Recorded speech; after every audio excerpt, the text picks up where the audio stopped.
My name is Melissa Randel, and my piece is called The Hat.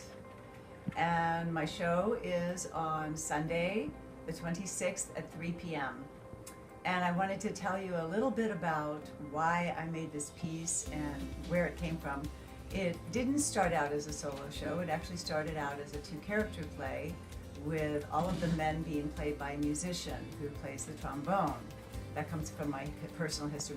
My father was a jazz musician and played with Woody Herman, and my mother was a dancer. So some of the bones of the project come from my own history.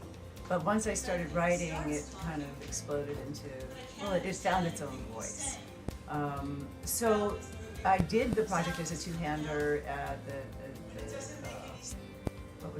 New York Fringe Festival International 2013. And then I was asked to do it in a solo venue, and they said that I could bring the musician, but he wasn't available. Those musicians are always working. And I know because I'm married to one and I was raised by one. So they're always busy. And so I thought, well, this is an interesting challenge. I'm going to turn it into a solo project. Why not? It's about a man who is hardly ever there and speaks best through his instrument. Why not turn it into a solo and let him speak through his music? So this was a very moving. Every time I do it, it's different. I've done at least 7 incarnations now, and it shifts every time, usually because of the demands of the festival. This is the shortest version. This is the 20-minute version. There is a full-length version that's almost an hour. But every time I rewrite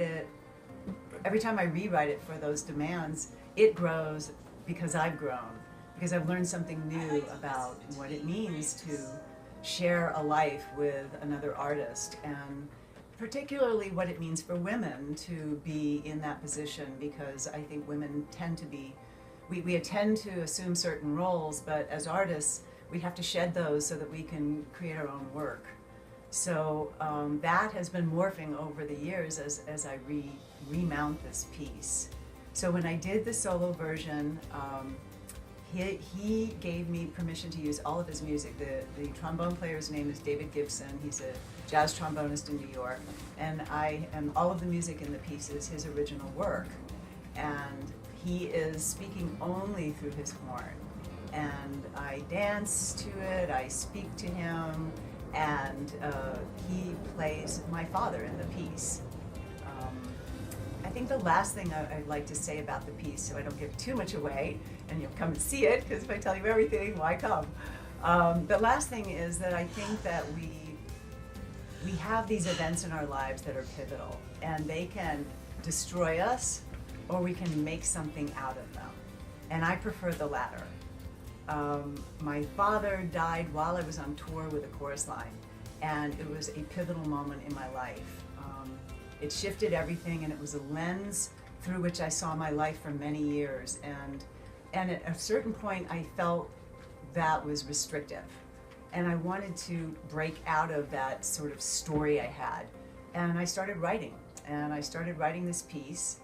And when I got it on stage, I discovered that it spoke to a lot of people. So this thing that was so personal to me had some universality to it that spoke to other women. Because of the nature of my relationship with my father, a lot of people have had those experiences. So it gave me, maybe I gave myself permission to continue to develop the piece, because it seems to need to be said now. So that's The Hat. Come see it.